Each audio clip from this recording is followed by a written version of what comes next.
And we're live. We are indeed live, Saints fans. Welcome back to another episode of Saints TV Live. I hope you've all had a good week. Max, how was your week? It was really good. Look, Saints 30-point win, so wasn't the most pleasing game to watch, but 30-point win nonetheless. Not very cruisy week, so been doing all right. How about yourself, Jordan? Um, I had a good weekend. I managed to get down to the Giants Bulldogs game down at Monaco Oval. That was very nice to see some footy in the capital.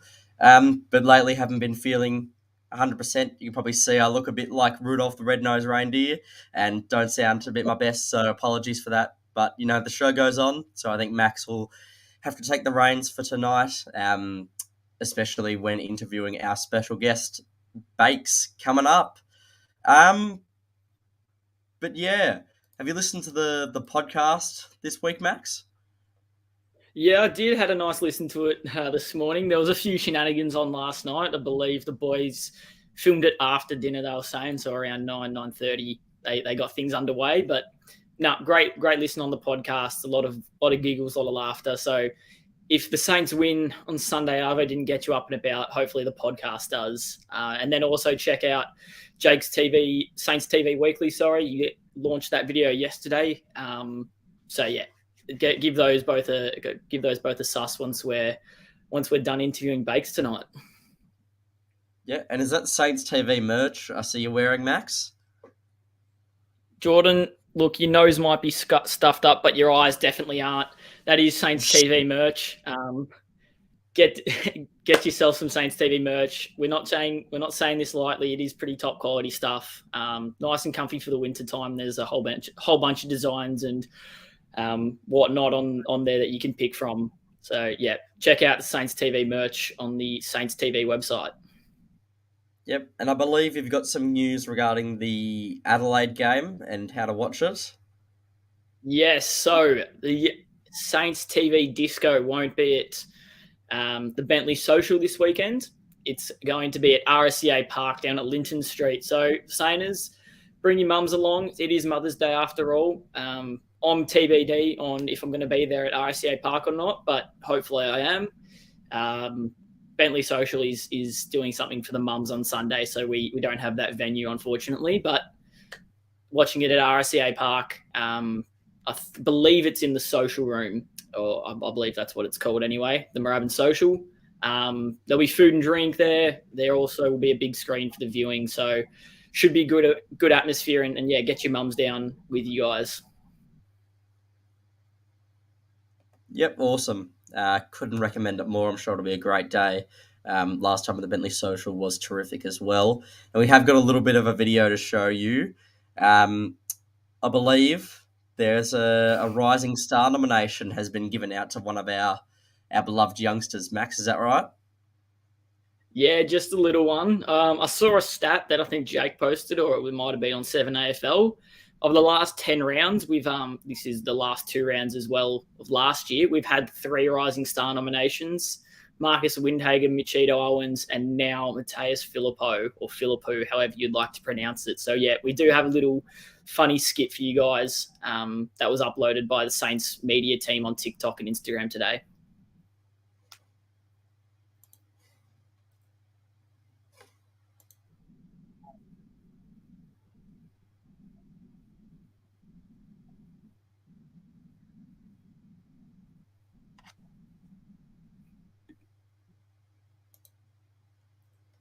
Pretty good skit. I'd say the Saints media team Yeah, is on top of what they're doing. yeah, another Saints TV media dub. I'm not sure, Jordan, what the biggest recruit was in the off season. Look, we've got our coaches, we've got some young guys popping up out of nowhere. Caminiti, Stocker, Burns, but the Saints media team, I reckon, is probably our biggest asset over the summer, biggest addition, I should say, to the St Kilda Football Club. What do you think? I think so as well. They've posted some good content. The Machito Burrito TikTok, I also love that very much. Yeah, whoever's running it is doing a fantastic job on Instagram and TikTok. Um, let's talk about the North Melbourne game for a little bit, and only a little bit, because that was, to be perfectly honest, that was probably one of the worst games of football I have ever laid my eyes on. And if you would went to went down to Linton Street and asked for a refund, I would not blame you, because that was like awful to watch. Sometimes bad teams drag you down to their level, isn't that right, Max? Yeah, it was a weird game. To only have 7 points scored on us in a half, you typically think that's a good thing. And you know what? For the most part, it was. But I don't know. On our end, we only kicked 3 goals ourselves. I think 3 goals 9 to be exact. But yeah, it was definitely a weird game. I don't think we're saying the same thing though. If it's a 30-point win and it was 100-70, I think then you say, oh, it's still a good win. I think even if we kicked the reverse of our goals and points, like I think we kicked 15, 16 behind, something like that. If we kick those behinds into goals and replace our goals into points, then you'd also say it was maybe a better game to watch. But anyway, sometimes that's just the way the cookie crumbles. A 30-point win is a 30-point win, though, Jordan. Isn't that right? It is.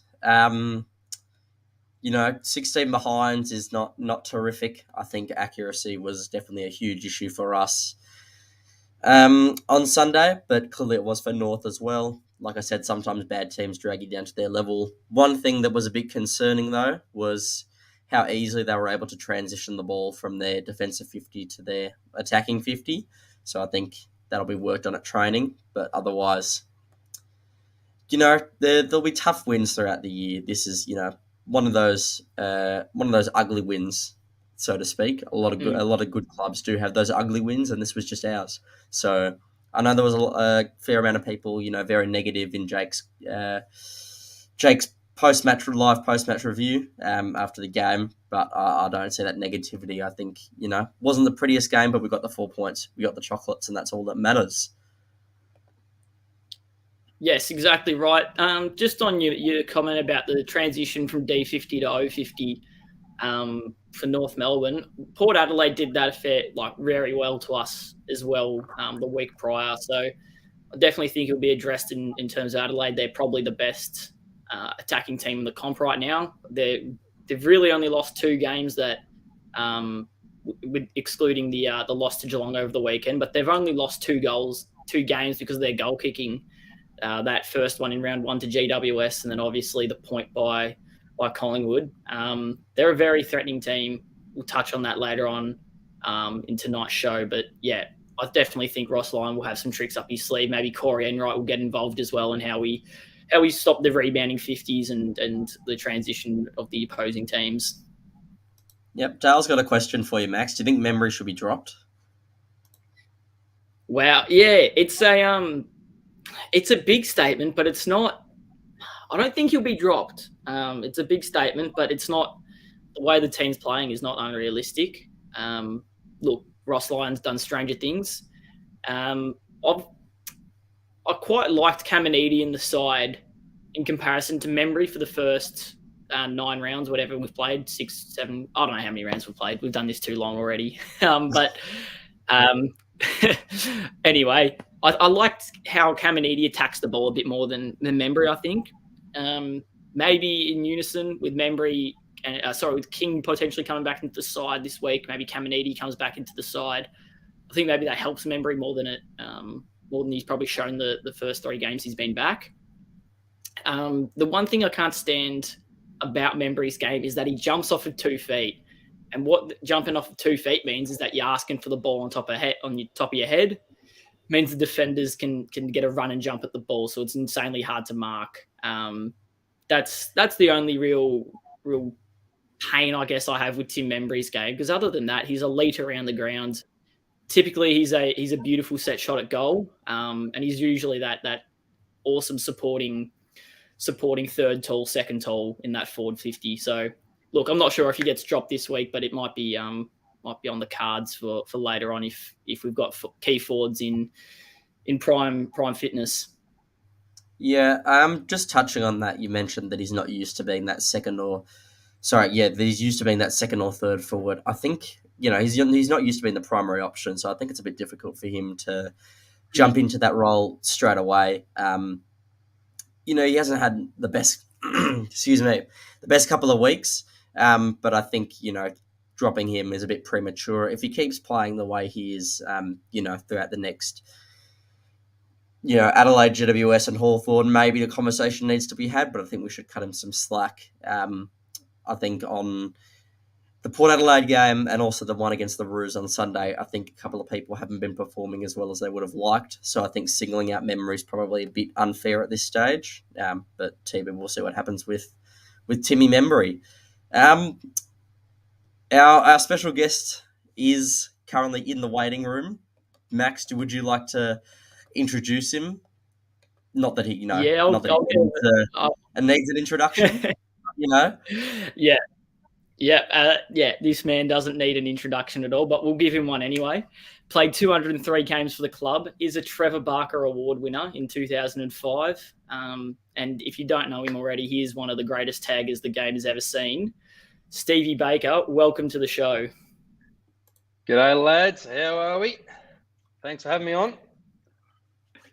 Yeah, good, thank you. Good, thank you. Yourself?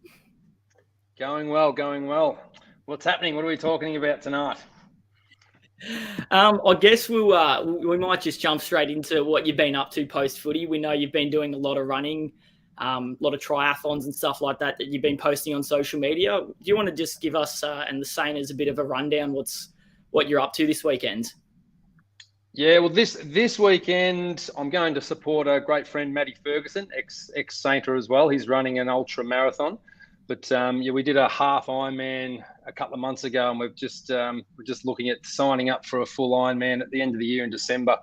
So I'm just testing out the old rig, putting it to the test. I've been a bit lazy the last couple of years, so got a property business with my brother, but he does all the work, Bakerland, and I'm just about to start running some talks on how to build mental grit, mental toughness. So that's another little project I'm working on. Yeah, life after football, but just trying to get the old rig back in action. Yep, exactly right. We might then jump into how the current Saints team is going. Have you been keeping up to date with the current Saints? Not overly. I don't watch them as much now. All my mates aren't playing. I think when Lenny and the rest of the boys retired, I haven't watched them as closely. But now Ross has taken the helm again. I must admit I've shown a lot more interest. But I've got Justin Kaczynski's living at my place at the moment, so I get a lot of the updates and background information because he's into the club every day. So, but I must admit the boys behind the scenes weren't that confident at the start of the season. I won't name names. Obviously, I've got some mates at the club, and I won't mention what they said. But yes, it's sort of blown me away with how the boys have attacked the season and their run. I looked at the list and I sort of thought, oh, geez, a few big injuries out, we might struggle. But yeah, the boys, the run, the fierce tackling. I think Rossi's cracked the whip as he does. He sort of demands excellence. He's a scary man. I was a grown man, and I was sort of hide in the back of the meetings if we'd lost the game. So he does demand excellence, but he's got the boys in great shape, and they're using what they've got, and that's run, gut running and fierce tackling.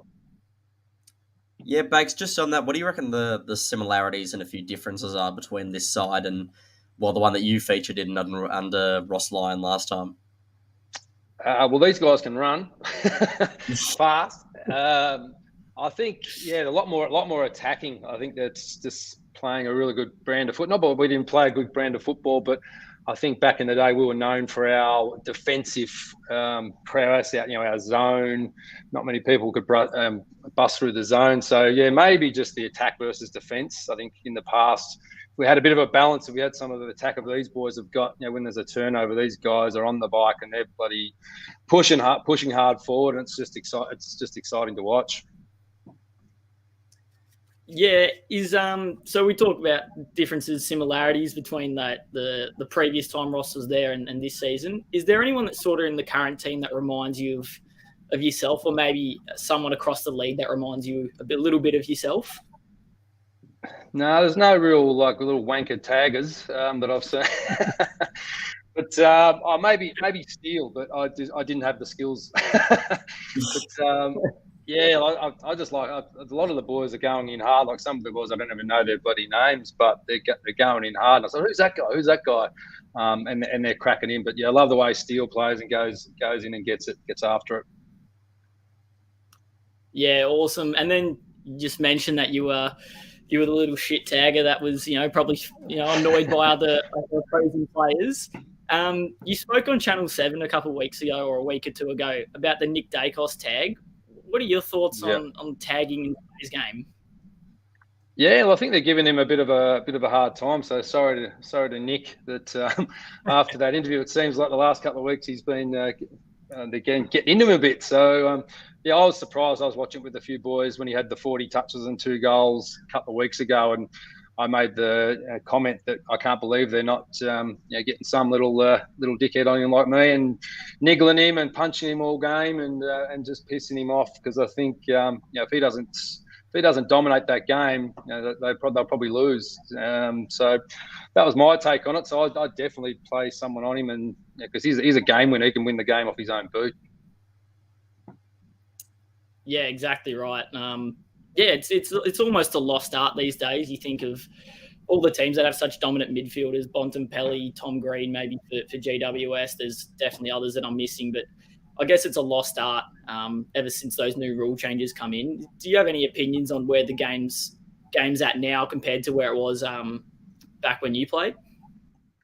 Yeah, I think like these days they like just to go head to head, so they'll put a good player on a good player, and they'll both get 30 touches each, which you could say that that might be a similar outcome, but putting a stopper on, you sort of me, I wasn't very attacking. I'd be just like a trailer. They'd be towing me around, and I'd be just pissing them off, and I wasn't very attacking. So it was like I don't get many touches that they don't. So you can argue the taggers just go and putting a good player on a good player is the same as sort of taking a player out, but. I like seeing the taggers because obviously it was my craft. I like watching the good players and seeing if someone goes to them. And I miss the dirty stuff. I think football's gone a bit soft. The slide in and take the legs out rule, I think, is a disgrace. The chopping the arms. I think if I couldn't chop the arms back in the day, I wouldn't have been a very good backman. And I think the game's gone fast and skillful, and the AFL obviously want it to be that fast, and even the standing on the mark rule, they've made it so that you can play on around really quickly. But so it's probably good for the skills of the game, but I reckon it's lost a little bit of the toughness. Yeah, right. Bakes, do you reckon you were the same pest at trainings as you were in the game, or were you a bit more protective, of the midfields, the Lennys and the Nick Del Santos of the world? Yeah, I obviously I couldn't do all my tactics at training. I used to love playing on Milne and trying to stop him because he was a little smart ass. But obviously all my little moves, the punching on the elbow and the sharpening the stops and standing on their feet, I probably wouldn't do that to my own teammates. Otherwise, I probably would have gotten a bit of trouble from the coach. But I was always annoying. I always had that annoying nature at training. So you had to obviously take it into the game. But yeah, most of the tactics I'd have to save for game day because most of them hurt. Yeah, we might take it really early. Might throw it back really early into your career. For the Soners who don't know, how did you get introduced to footy? My brother Michael, I was always a basketballer, so I think I tried out for the under-16s Victorian squad. Didn't make it, but I know in basketball I was always getting fouled off and I was always too rough. But that was what I wanted to play. So my brother Mick got me over to footy. I think it was under-17s. I played 1 year, and then scraped into the Geelong Falcons. I think the Geelong Falcons manager said I was the last picked on the list. They said this guy can't kick for shit, but he has a crack. So I think I got in just purely on my tackling, and didn't even make the team until late in the season. And then I just happened to had a tagging role. I think it was like one game off the finals. I was sitting on the bench, not even playing games. And luckily, just before the finals, I tagged someone who was averaging 40 touches and cleaned him up. And the manager gave me the game ball. So then I went into the finals and the ball just bounced my way. And John Brevage, the St Kilda recruiting officer, he sort of said, I had a ponytail and an undercut. He goes, this little this little dickhead-looking guy keeps on getting the ball. I think I was getting towed around by the good player, but the ball was just bouncing into my hands, and so just scraped through. So I think it was like a bit of a luck story, but obviously you got to put yourself in that situation and have a crack and show effort out in the ground, even if you've got no skills. So I had to do a lot of work on the kicking and the handballing earlier on, because I was made a bit of an ass of myself early in the first couple of games. So, but it turned out all right. Yeah, you mentioned that you had a big basketball background. You see the likes of Marcus Windhager, he represented Australia in under-17s. Scott Penderbury, Hugh Greenwood played college for 4 years playing basketball. How transferable do you think the skills are from basketball to footy? Yeah, well, I think obviously, I think I was more suited to footy. I was always a little bit of a rough one for the basketball, but obviously, the agility you can sort of transfer it across. But I think it's I think it's a bit chalk and cheese, because obviously the tackling. So once I got into the footy, that's what I just loved. I loved the fact that you could go and grab someone and hurt them and throw them on the ground. So I enjoyed the footy a lot more when I transferred over. Yeah. Once you did get drafted to the Saints, was there someone that sort of took you under their wing, sort of showed you the ropes in your first few years? Yeah, well, the first year it was Tim Watson was coaching, and I actually I think I had a few too many drinks on the first night. I was a bit starstruck. I was with Ozzie Jones and Barry Hall, and missed the first training session. It was the first one. Meet the coach, 7 a.m. I slept in. It was 11 a.m. and it was on a Friday, and then the coach didn't talk to me. Tim didn't talk to me until the Monday, and nearly sent me back to college. So my career nearly finished before it started. But then quickly became good mates with Lenny Hayes. He sort of took me under his wing a bit. I like to think I sort of dragged him down a bit and got him have some fun, and he dragged me up. So I think he sort of prolonged my career, definitely, just with my professionalism, hanging out with him and sort of seeing what the pros do. So, yeah, Lenny, probably without him, I don't think I would have lasted long. Yep. Have you read? Oh, sorry, Max. Just got a quick question. Bakes, have you read Lenny's autobiography? I have. He sent me a copy. So I'm not much of a reader. I think it took me about a month. But obviously I knew his story. So, but it was a great read. And I've still got my signed copy. I've got it back at Mum's in a special place. So, yeah. You mentioned, Lenny Hayes, sort of helping you on your professionalism. Are you surprised at all that he's gone now into coaching? He coached at GWS, and the same with Robert Harvey, Brendan Goddard. They've now gone into the Saints and worked on their coaching staff, working on the coaching staff. Yeah, well, Lenny went into farming for a couple of years, which was a bit out of the blue, but I always sort of thought he'd get back into coaching. So I just think it's a perfect fit. The boys, they're all fit. Apparently, they're all fitting in perfectly down there. So I always saw Lenny as being a head coach, just because the way he demanded respect, on and off the field. So I was a bit surprised when he got out of it, but it's good to have him back involved, and apparently he's doing really well down there.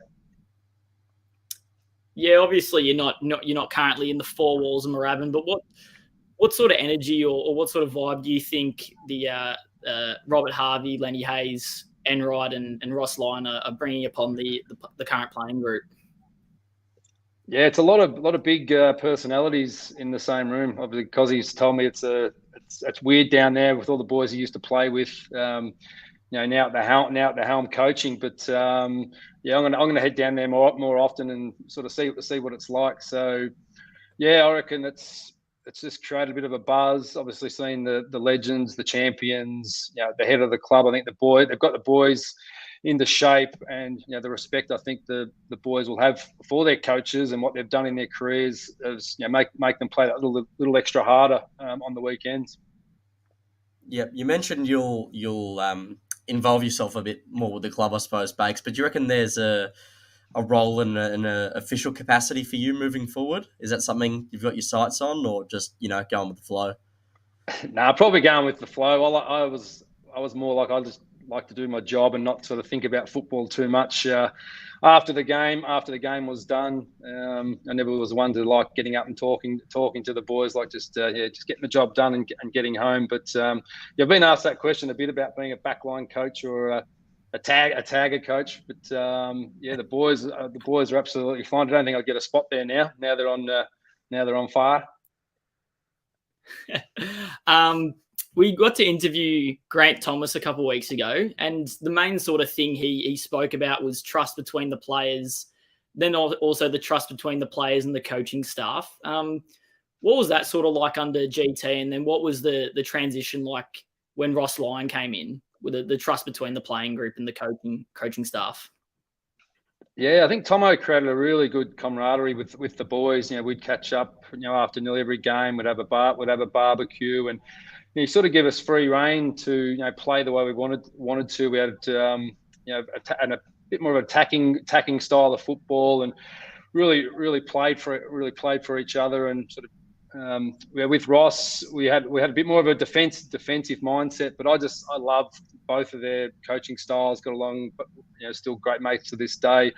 I think if we just had maybe a mixture of both of the attack and defence, maybe we could have got a flag and things went our way. But I love both of their styles, and I've noticed Ross is a lot more relaxed these days, especially with the media and hopefully the players, because you go into a meeting and you're getting scared that he's going to ask you a question when he brought the old dreaded witches hats out, and you're, oh shit, what's so there was always somewhere where you had to be at a certain time. So I love both of them as coaches.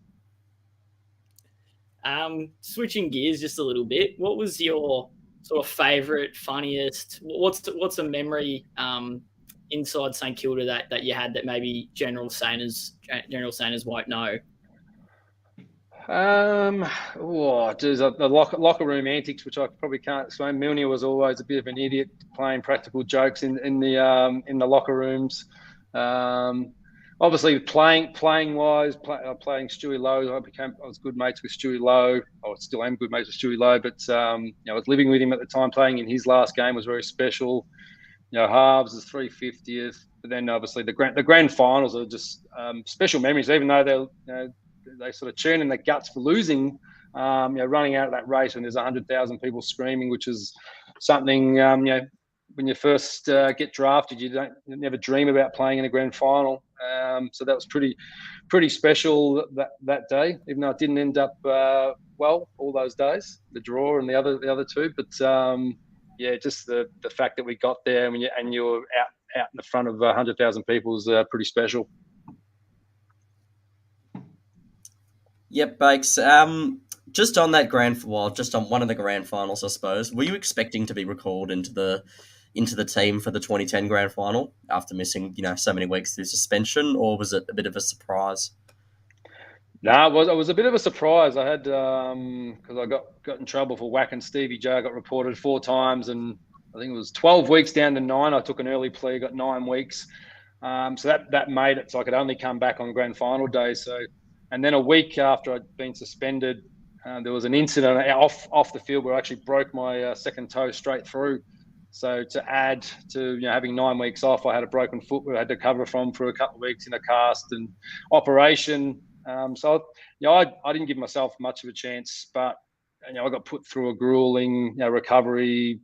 I was in the club. It just felt like it was a 9 to 5 in the club, on the grinder, on the bike, gut work. It was pretty grueling in the last couple of weeks. I think I put me against bloody Aaron Hamill in 1-on-1s, which was easily a bit of a psycho. So I felt like I was ready to go, and in the first grand final, in the drawn grand final, held my own, but in the second one, I think I left it all out in the park, and I was absolutely rooted in the second grand final. I think a lot of the older boys were a bit of an older team.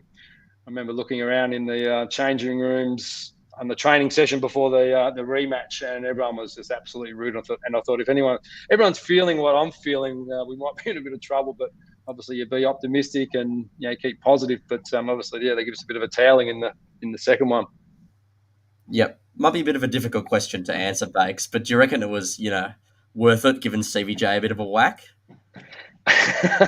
Well, I actually thought on the day that I was, I might have copped 3 or 4 weeks, but there was some rule I had. I think it was when I headbutted Jeff Farmer and got 7 weeks. I had carryover volume or some horse shit. But the AFL were always out to get me, so they were. I think I was always guilty. Even going to the tribunal. I always joked that it wouldn't matter if I turned to the tribunal with a perfect story and the verdict had already been put down, that I was going to be guilty because the AFL didn't like me stopping the opposition's best players because it doesn't look good for the game. So, like if I had my time again, I probably wouldn't have gone as hard. But he gave me a good one early, and I think I just saw red, so I was just trying to kill him all game. I was messaging him the other day actually, and I said that he actually broke his hand on my head, and he reckons he didn't, but I saw the footage and he was rubbing his hand after he smacked me in the face. That's why I was trying to break his hand all game, because he broke it on my head. But yeah, if I had my time again, I probably would have been a little bit more gentle and a few less uppercuts, and I wouldn't have attacked his injured hand as much. So yeah, probably a little bit of regret there, but not fully. Yeah. I don't know if you've seen Suits, but I don't think Harvey Specter would have been able to defend you in some of those tribunals. So, they had a few QCs in it. So there was no footage in the Jeff Farmer one, and somehow I get 7 weeks. So the QC bloody made a meal of it. And then there was another one I got done for 2 weeks for attempted striking, which I don't know if that's ever been done before. I tried to punch someone and missed him, and I still get 2 weeks. That's unheard of. A few things I thought I was harshly dealt with. I think Big Alessio was standing on my foot, and I kicked his foot off and got 3 weeks. So I just thought the tribunal was just horseshit, and they were out to get me. I'm a big victim. I was the victim. Do you reckon Toby Green's in a similar spot then? Do you reckon he feels like he's a bit of a victim? Yeah, well, I think because of the spotlight's been on him, I think every time he does something, he's a bit of a pepperhead, probably a bit like myself. But once the spotlight has been put on you, but he's obviously got the advantage because he's a good player and he's a flashy player that the AFL want to see him play. So they're probably not going to go after him as much as just a trailer that's getting towed around by the good players. But he's probably one of my favourite players to watch. So he's great to get on the park. Yeah, I don't know if you saw the incident between Anthony Caminiti and Nathan Murphy. Did you coming from an experienced off-ball hitter, did you like did you like Caminiti sort of standing up for himself as a 19-year-old kid on someone that's played 100 odd games of footy?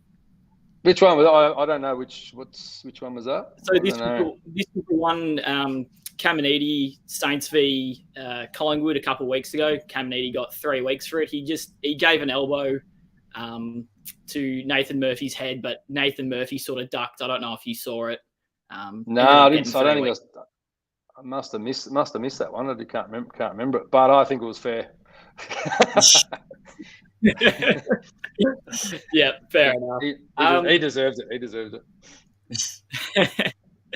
And then on that note, we may segue into a bit of trivia, just a bit about your career, Bakes, if you're willing. I was going to say, if it's about footy, the boys always bag me because my football knowledge was shit house. I just study one player every week and didn't watch footy back. I watch probably footy more now than I do back in the day. Like Milne always used to have jokes about I wouldn't know any other players except the ones I'm playing on. But so the trivia is about me or about football? So it's about your footy career. Well, I should be able to get that. If I can't get that right, I've had too many hits to the head, I suppose. All right. We've sort of organised it. There's about 7 or 8 questions here. We sort of organised it from easier to getting harder towards the end. This wasn't in my memo. This wasn't in the memo brief that you sent me. We can't. You just said it was easy. We can't. All right. We can't give you the answer straight away. Bring it. All right. How many Brownlow votes did you get across your career? 1. Oh, I think that's right. 4. Oh, did I? I remember I got one year, and I had an asterisk next to my name, so I couldn't win the Brownlow anyway. I think I joked with a few people. I got 4. Oh, better than I. You got 4. Okay, so I'm none for one. Shit. Yeah, I believe you polled in 3 different games, according to AFL tables on whatever website it is. So I never got a 3 vote. I never got a 3 voter. Shit. No, you got a 2 votes and 2 ones. That's not bad. Better than none, I suppose. In 12 years of playing your guts out, getting 4 votes. We've got 4 more votes than us, Stephen. Oh yeah, sure. See, yeah, good. I like it. And I believe 2 more votes from Jason Blake. Oh, did he? So he only got 2, did he? Bad luck, Blakey. You shit. Yeah. Yeah, I think he polled in his last season in 2012 or something like that. There was, I don't know, he played 13 odd years and in one game. Okay, so I'm none from one. Was that the easier question? There's another easier one. Okay. Most disposals in a game. Oh, geez. I reckon I only cracked 30 once. I remember it was me and Jason Blake at the end of the season. We just kicked it back and forth to each other. I'm going to say 30. Oh, I couldn't have got more than that. 32. What, 36? 32. 36. 32. That's it. 32. Ah, yes. And I think it was the only time I ever had 30. Okay, yeah. So I'll take that. Okay, 1 from 2. Most tackles in a game.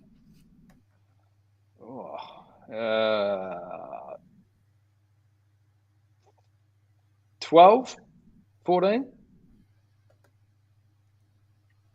Maybe just a tiny bit lower. I'm sure they've had 12 tackles.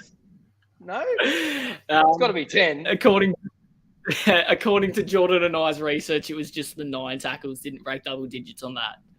9 tackles? Jeez, I see the boys getting like 15 tackles these days. I thought I would have been up with that, but no, it's 9 tackles, and I was a tagger. All right, that's shit. So I'm a bit surprised by that because I think Jack Steele currently holds the record of 13 or 14 tackles. But yeah, I thought you definitely would have been up there in the record books. Yeah, that's a bit surprising. But all right, I think you're just shit researchers.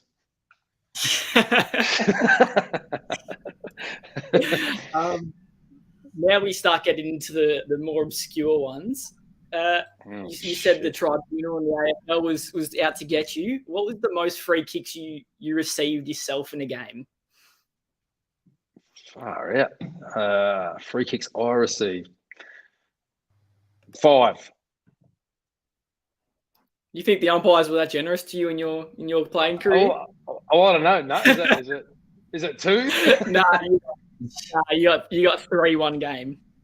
Oh, 3. Yeah, the umpires did not like me at all. I was not liked, but so 3. Okay, these are tough questions.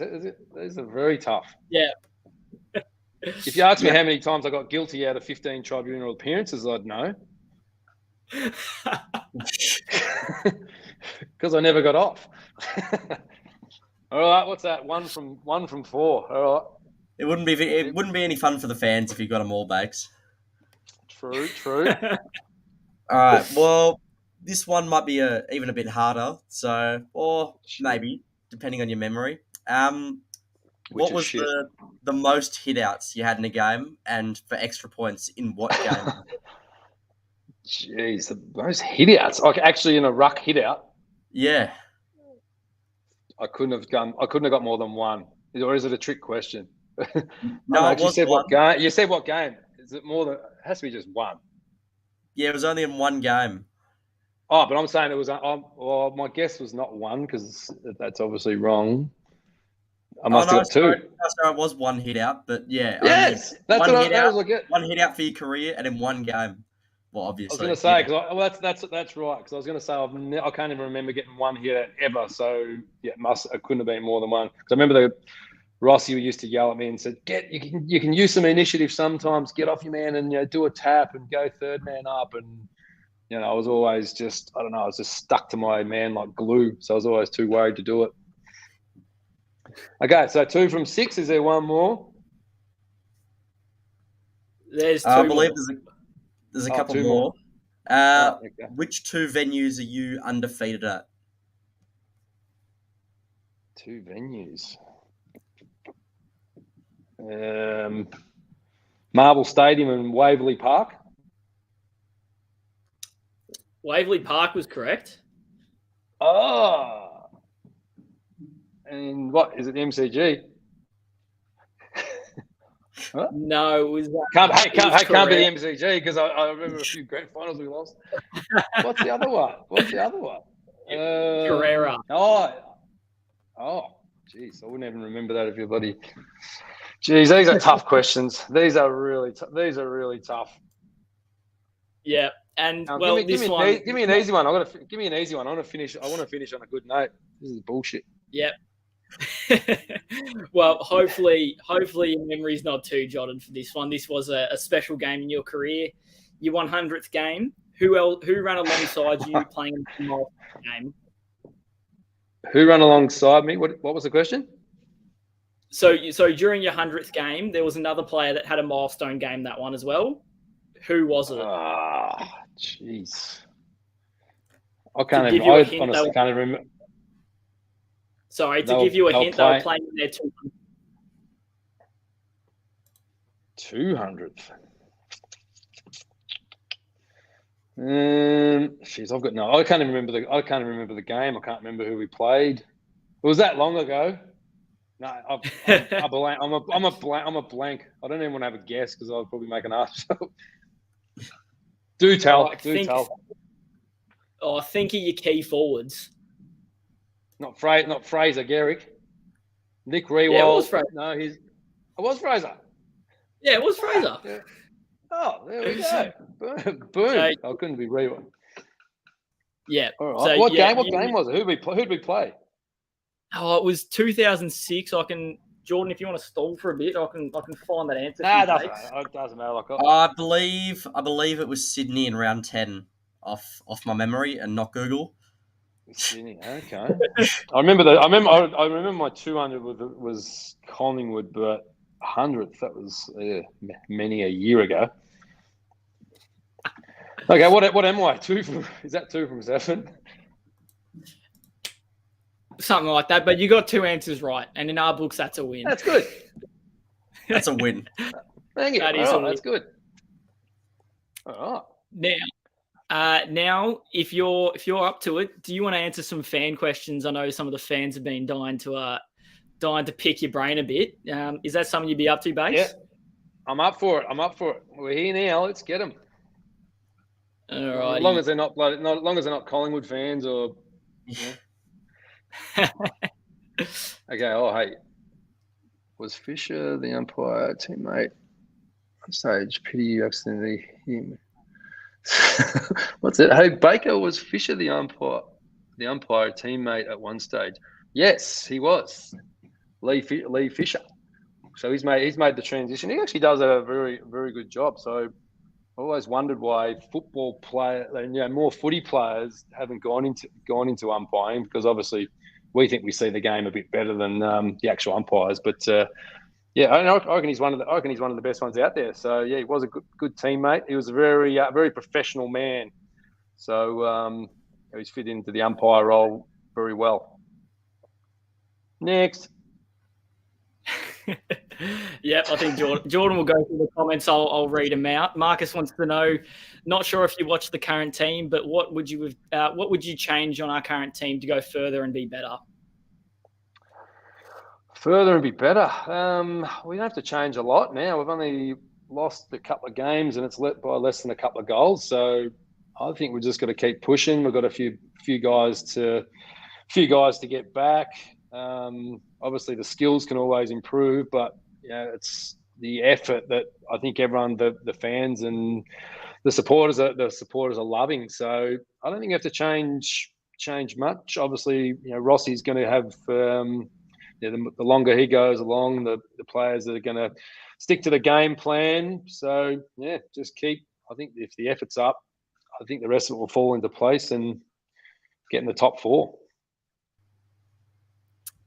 Mr. DJ Rude Boy wants to know who your favourite opposing player was to annoy. DJ Rude Boy. Well, obviously the Stevie J one was great. I used to love annoying the shit out of Chrissy Judd. Gary Ablett, I used to love tormenting him. But yeah, the Stevie J battle probably just sticks in their head. Hayden Ballantyne. We had a few good little whack-ons who we spoke about on a podcast not long ago. We've had a bit of a laugh about that, but yeah, Stevie J, just because of all the build up and all the bullshit after it. But yeah, we've had a beer since and have a good laugh about it. So yeah, good friends off the field. I think Lenny invited him when he's at GWS. We're having a beer at the pub, and someone got me in a headlock from behind. And it was old Stevie J. We've shared a beer and a laugh. So yeah, he'd be up there. Phil wants to know, would you have amateur boxing match with Stevie J? I was just actually speaking to Lee Montagna about getting back because I was training for an MMA fight back. When was it? When I was playing for Sorrento, and then I hurt my knee, and I did a couple of years of jiu-jitsu and stuff, and wanted to have an MMA fight. Boxing, I think I've heard Stevie's a good boxer, but I definitely have a crack. I've had a elbow and a shoulder up now, so I'm ready to go. I'll be like the bionic man, so I'll be able to throw a few cut lunches. So yeah, I'd take him on. I'd take anyone on. Awesome. Jeez, how long are these questions? You can read that. Yeah, this one's a good paragraph. Yeah. Says he loves your tenacity back in the day. Last year, the team loved Rats, but they also said that the standards weren't high. Can you share as a player how the coach with low expectations can be admired? Player, how a coach with low yeah, I didn't really sort of get. Yeah, like Rats. Like I thought he was a perfect fit, but I don't know. I didn't really hear much of the inner sanctum, but I don't know. Maybe he was too easy on the boys, or he was a bit, not a bit matey with them. I don't really know what the inner sanctum was like. So sort of, haven't really shown a lot of interest, to be honest, until Rossi and all the boys have come back this year. So. Yeah, not sure really what happened with Rats. I didn't really get caught up in all the politics with the football and that. So, yeah, don't really know how to answer that one 100%. Beth goes, are you a secret introvert, at least partially?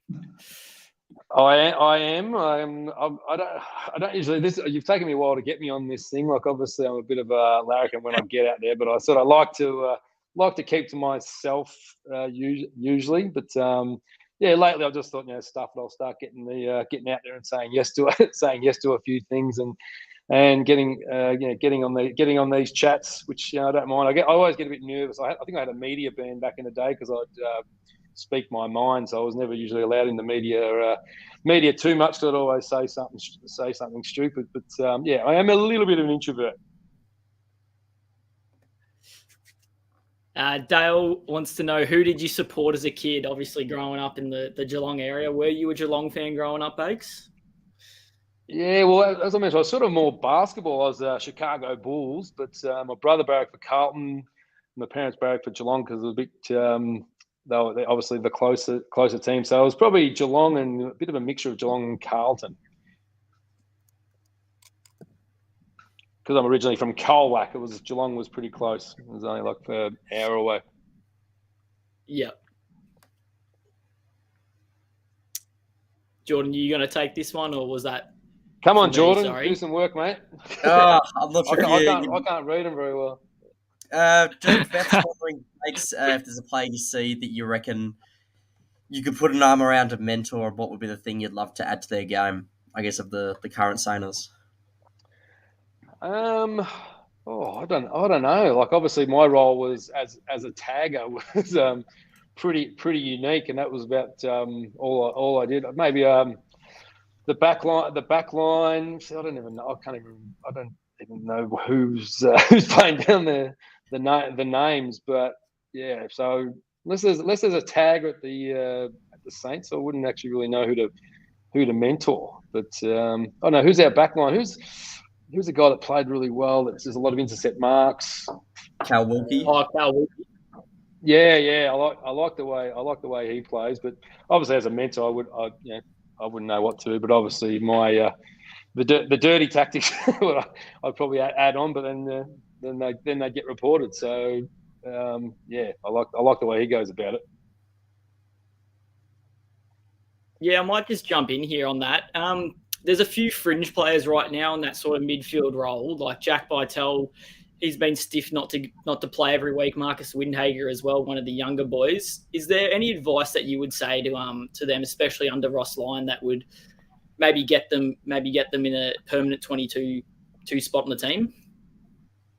Well, I think like Ross is just a massive fan. He likes people to be a student of the game. So it was a lot of obviously the on-field stuff and the effort, but then outside the game, knowing the opposition, the opponents. But I think the effort's probably the biggest one at training. It's like train how you play was a big one with Rossi. So obviously you've got to be consistent. Not put a foot wrong. If you're a fringe player, you've got to if you get a call up, you've got to be ready. Stay positive even if you don't get in the 22. Staying positive around the club. If Rossi's obviously sees you drop your head at any stage, or that's the body language is a huge one.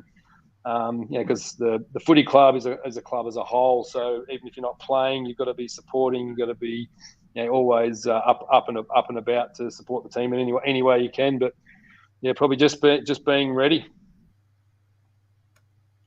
Yep, Bakes, we've got another essay for you. This fan's asking if there's any chance of you bringing the video series back where you play different sports with Milne. It was called Saint Scared. We had a spot on Foxtel, which I think Grant Thomas put an end to it because he thought we were going to get injured or we were throwing oranges at each other, putting the electrodes on the in the physio room and see who could last the longest. And so we did do a bit of silly shit, but and we loved it. And we got actually offered a contract from Foxtel, offered another 20 shows, which we were excited about. We're going to get a bit of cash for doing stupid shit. It was going to be like Jackass, but Grant Thomas bloody wouldn't let us do it. So yeah, we did want to do it. Maybe we can do something now. If there's any news outlets out there that want to, me and Milne to come back, I'll definitely do it again.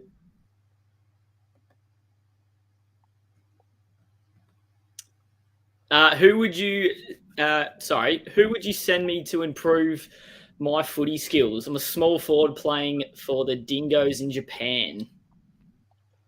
Well, obviously he's a past player, but we just spoke about him, Stephen Milne. We're going over to where was it, Collie in WA. So Milne's going to play a game over there June 11th. So his skills are going to be. I'm not playing. I'm going over there to do a bit of a sportsman's night. But Milne hasn't lost his skills, and I still think he's even though I did beat him in a goal kicking competition back at the St Scared, one of the competitions, which I've never let him live down. But I'd send Milne.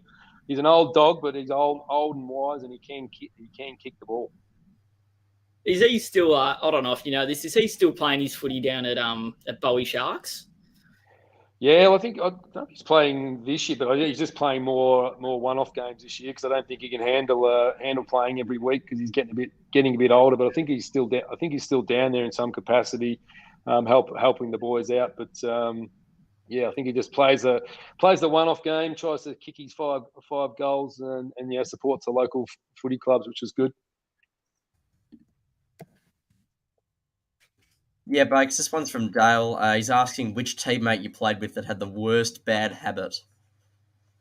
Worst bad habit. Bad habit. Jeez, my memory's not the greatest. But I spoke about Milne's locker room antics. He always used to bloody hide in your locker and scare everyone when you come off the training track.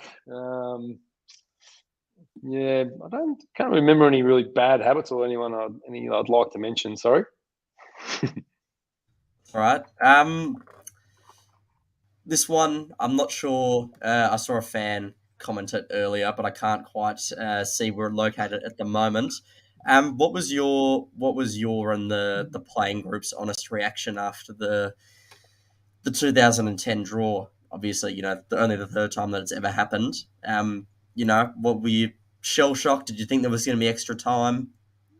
At the time I didn't really know what was what the rules were, but I just remember thinking, oh, they basically just shit, because we all left it out in the park, and I think obviously we felt like we had the game. We thought it was ours, and I sort of mentioned earlier about the feeling I had in the training the following week, just looking around and seeing all the boys and just how sore everyone was, and everyone was just absolutely stuffed. But so I personally, I was just like, oh shit, we've got to do it all again, because it was like a bit of a big build up. Obviously, you got the whole week. It's the nerves. I remember I couldn't eat the day of the game. It was massive build up to go do it all again. It was just a bit of a surreal feeling. And I think they've changed the rule now, haven't they? So now it's time on. So I would have much rather do that than have to come back and do it all again. Yep. Have you? Might be a bit of a tough question, but have you or any of the boys, got up the courage to watch either 2009 or 2010 on replay? No, I've seen a few of the highlights, but I've never really wanted to relive that. So sort of, you remember the sort of heartache after the game. So I remember playing with in the grand final at Milne. That's the first thing you want to do with. I played at Strathfield, in Bendigo. I think it was 3 years after. I was forced retired, and obviously you just want to watch the game when you've won it, but when you've lost, it's like it's the last thing you want to do. Relive the agony. So it sort of still churns in the guts when you see the highlights. I've got a two-part question, just sort of the last one before we let you go, Bakes. What's your biggest piece of advice to the current playing group under Ross Lyon? I think it's just keep doing what you're doing. I think everyone's been a bit surprised with the Saners, even the commentators and the analysis of the footy greats going, holy shit, the boys are up and about, they're tackling, they're running. So it's sort of shocked me how well they've done. So it's just basically staying on track, not getting ahead of yourself. Remember what actually got you to the situation where you're in, with a chance at playing finals, and don't take your eye off the prize, I suppose, because it's the hard work, the gut running, that's got them in this situation. So just to, I suppose, to keep the focus on the actions that got them there. So try not to think of results and making the finals. Just keep the actions up, put them in this situation. And then the second part to that question is, if we've got any aspiring AFL players in watching this stream tonight, or they might watch it on replay, what's your biggest advice to those looking to break into the AFL? Obviously, you've had a bit of an unconventional path there, playing basketball and then sort of starting your footy career late. What's the biggest piece of advice you can give to those footy players trying to break into the system? Yeah, well, I just think it's all about effort. So my story was just about, I scraped into the Falcons and then just started playing playing well at the right time. So I suppose just putting your hand up, because obviously if you're playing consistent football, but for myself, it was all just about effort, and just giving it your all in the game. Obviously, I wasn't a flashy player, but I got picked up just purely because I was tackling and putting my head in and under. So you don't need to be the most skillful player. As long as you're giving 100% effort, you're always put yourself in with a chance. Awesome. Yep, oh no, Jordan, you go. Oh, I was going to say it was great to have you on, and thanks for joining us. Just one last question before you. This is the longest interview we've ever had. Well, we appreciate not a bad thing. It's all right. We appreciate your time with us, Bakes. Clearly you got a lot interest from us and also the fans. So I hope we St Kilda hold you in high regard, and I hope you take that as a compliment. No, it's been good. It's been good. Just remember just wanting to know if you remember this incident, how you got this sore eye. Ooh, was that the Stevie J? It's got to be Stevie J at the last quarter. No, has to be. I don't know where he's gone. Jordan, you there? You got an answer? Geordie's muted himself. Put a picture of my rotten Yeah. eye up there. Oh, sorry, just cut out for a second. But that was after the incident with Stevie J. Hey, and there was a story that Stevie J, because he'd broken his hand, I think it was 3/4 time, he asked his doctor how many weeks is a broken hand, and he said, "Oh, it's at least 4 weeks." So then Stevie said, "I'm going to go and get that little prick," and that's why he came out, and because he knew he was going to miss 4 weeks, so he thought, "I'm going to give him 4 weeks worth." He gave me probably the best elbow that I copped in the 12 years. And I think it was like eight stitches above the eye. But I like that story with Steve. I took my hat off to him doing that. So planning it out, having it 4 weeks up his sleeve, and just going whack. So well played, Stevie J. Awesome. So, Bakes, thank you for your time. It's been a pleasure talking to you, and I'm sure it's been a treat for all the Saints watching. You were absolutely free to go from here on out. But thank you for your time, and I don't know. I hope we've had a good conversation with you. No, it's been good, guys. Thanks to all the fans for jumping on, and maybe we can do it again towards the end of the season, and hopefully the Saints are in the once we've made the finals. Let's jump on and have another chat. Awesome. Thank you so much, Bakes. Legends. See you, Bakes. And that was Stephen Baker. Wow, what a player to have on. Great character. Thought he was a pretty good bloke to have a chat with. Yeah, well, I'm still a bit starstruck. He's GT, when we interviewed him, he was maybe just a little bit before our time, Jordan and I's time. We were alive, but we weren't quite into quite processing maybe what was happening on the TV. Whereas growing up watching Stevie Baker every week, and awesome to see him and what he's been up to in his years post footy. So hopefully all you Saints really enjoyed that, and because I know Jordan and I definitely did. So yeah, awesome stuff. Yeah, just a terrific bloke. Someone that seems like would be good for a yarn over a beer at the pub. But don't go yet, Saints. We will preview the Adelaide game now, and then answer a couple of your questions if you have any. Potential ins and outs, Max. Is the King ready to come back? Yeah, I'm ready to come back into the side, Jordan. I feel ready. Maxi King should be good to go for this week. Believe he's done everything he needs to do, rehabbing that shoulder, and I think the Crows are a good contest for him to join back into the side. Also been told that Webster should be available this week as well, so he may put his hand up for selection. And on another note, as the sad Sainter has been posting and raving about this week, Mr. Anthony Hammer Caminiti is back from suspension. Jordan, do you reckon he gets a game back into this side? Oh, that's a difficult question for me to answer. I'm not sure if there's room for him, Max King and Tim Membry in the side. I think that'll be a difficult question to answer at the selection table. Certainly, the selectors have got a bit to deal with there.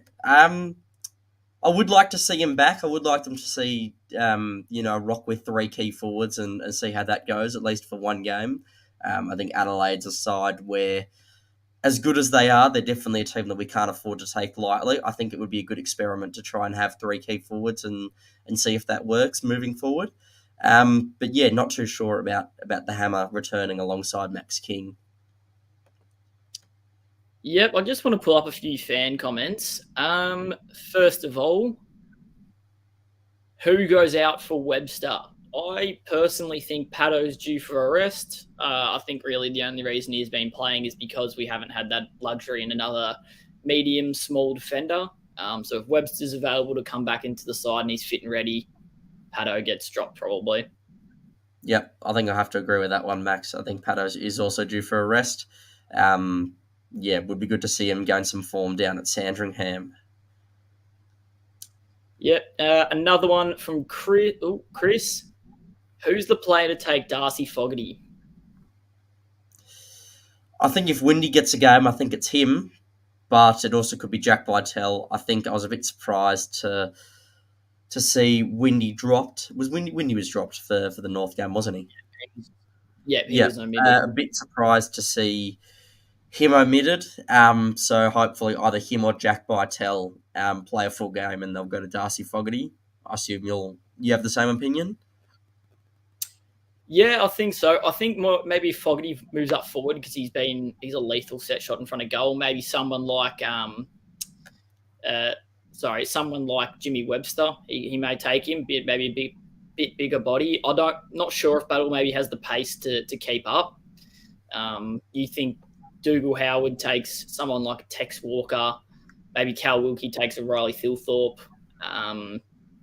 Their forward line's really. I think it'll be the other way around, probably. I'd imagine Cal Wilkie probably go to the the best key forward in the comp, not named Jeremy Cameron at the moment.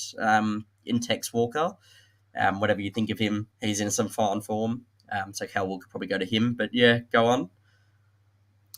Yeah, sorry. And then I think just Rochelle, he's an absolute jet in front of goal. He's a terrific small forward. He's a bigger body as well. And then Isaac Rankin, as Chris said, maybe Webster goes to Rankin. I guess that's the only, or Pato, whoever's playing in the side. I think that's the only logical matchup. On our side, Jordan, Guy thinks if Gresh isn't 100%, then we'll definitely bring in Windy. What do you think about that? I think it's a good call. I think you don't want to play any player that's not 100%. I've never been a fan of playing guys that aren't at their full capacity, unless it's, a final or we're playing a top 4 team. If Gresh, I believe he should be fine, but if he's not, then yeah, bring in Windhager. I have to agree with Guy there. Crows play pretty well against Geelong. They're in some good form. They lost by 4 goals, but the scoreline flattered the Cats, I reckon. The Cats kicked 2 goals in the last 4 minutes, so Adelaide gave them a genuine fright. And last time we played the Crows, they were pretty inaccurate, and Max King kicked 6 goals 0. So we easily could have lost there. We're not really, hope we don't take them lightly. Yeah, sorry, you're exactly right. As Guy said, King did kick 6 against the Crows last year. He's a dead-eyed dick apparently in front of goals when he plays the Crom, but yeah, he's I think you're right. The Crows are a really, really good side. It looks like their rebuild's sort of complete now. Jordan Dawson, we haven't discussed him. He's, with the exception of Bontempelli, he's probably the most informed midfielder in the comp right now. His switch from halfback to the midfield has been dynamic for them. He's an elite kick of the footy, both left foot and right foot, but that lethal left boot of his.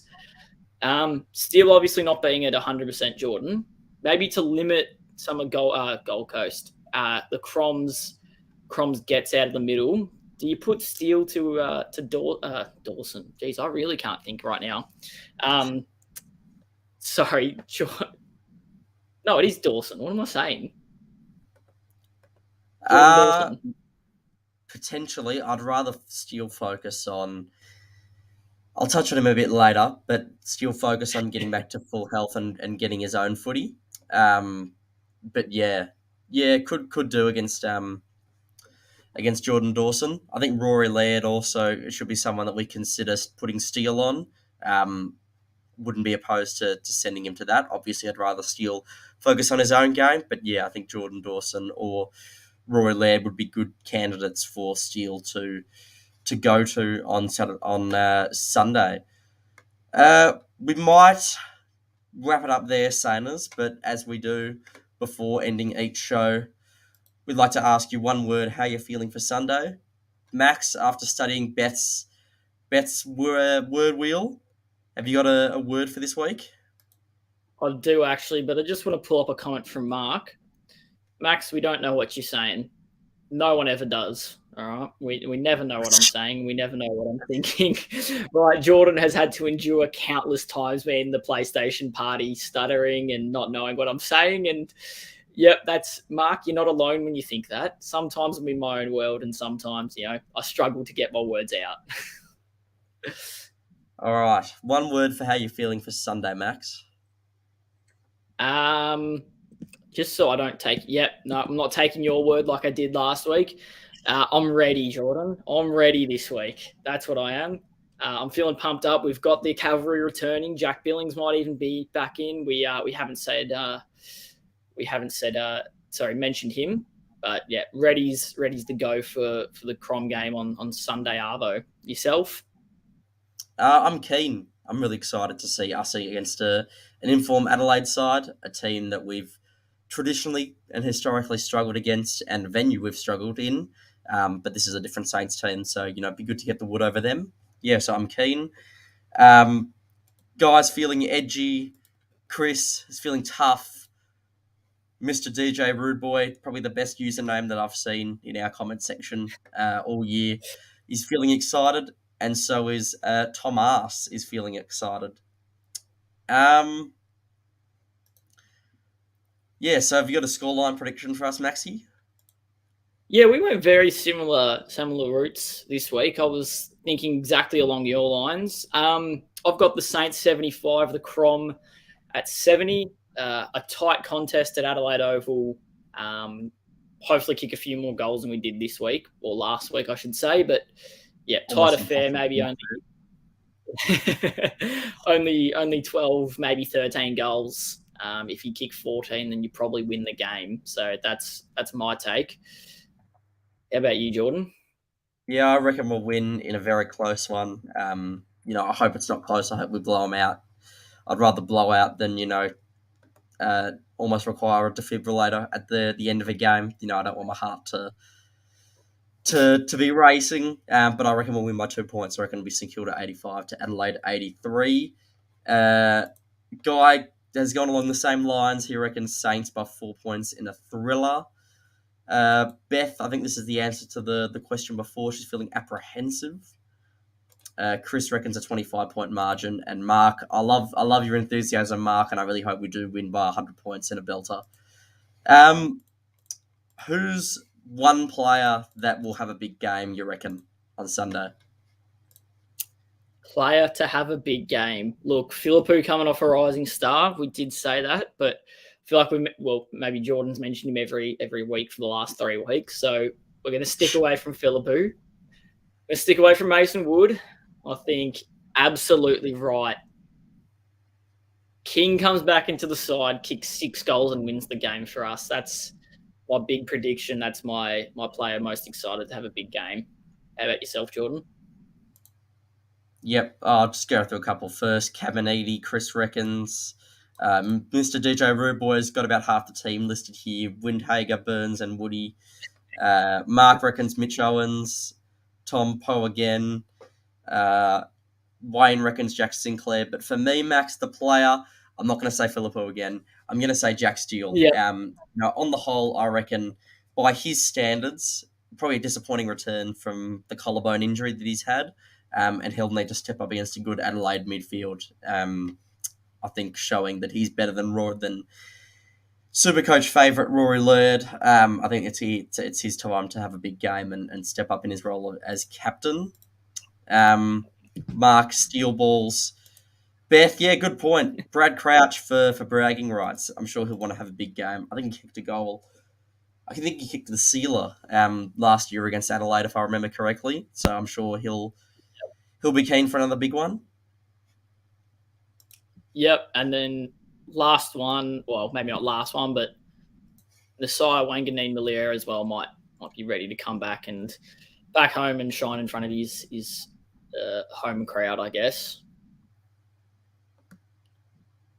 Oh, guys, just put in another one. Seb Ross. Look, we can keep Look, we'll probably end it there, Sainers. We can keep naming the entire list if we want. I don't know. Let's not get too carried away, though. Just remember, RSCA Park, Sunday at around 1 p.m. Bring your mummies. It should be a good afternoon at the Moorabbin Social. Definitely Mr. Godfather himself will be there, and I believe Joycey and Marshy as well. I'm a TBD. Jordan, unfortunately, won't be able to make it interstate. Uni is more important than a bit of Saints footy. Granted, the Saints make finals. I think we're skipping all September. Jordan, what do you think? Yeah, I think I might have to come down for some Saints footy if we make the top 8, and especially if we make the prelim or the grand final. But that's all in the future. Yeah, we might just leave it there, Sainers. Yep, awesome. Just a reminder, check out the podcast, Jake's weekly video, if you haven't already. And then, the Sunday, 1 o'clock, RSCA Park, be there. Yep, as always, thank you guys for watching. Enjoy the rest of your Tuesday night and have a great week. You just about to read my line there, Jordan. Go the Sainers. See you guys next time.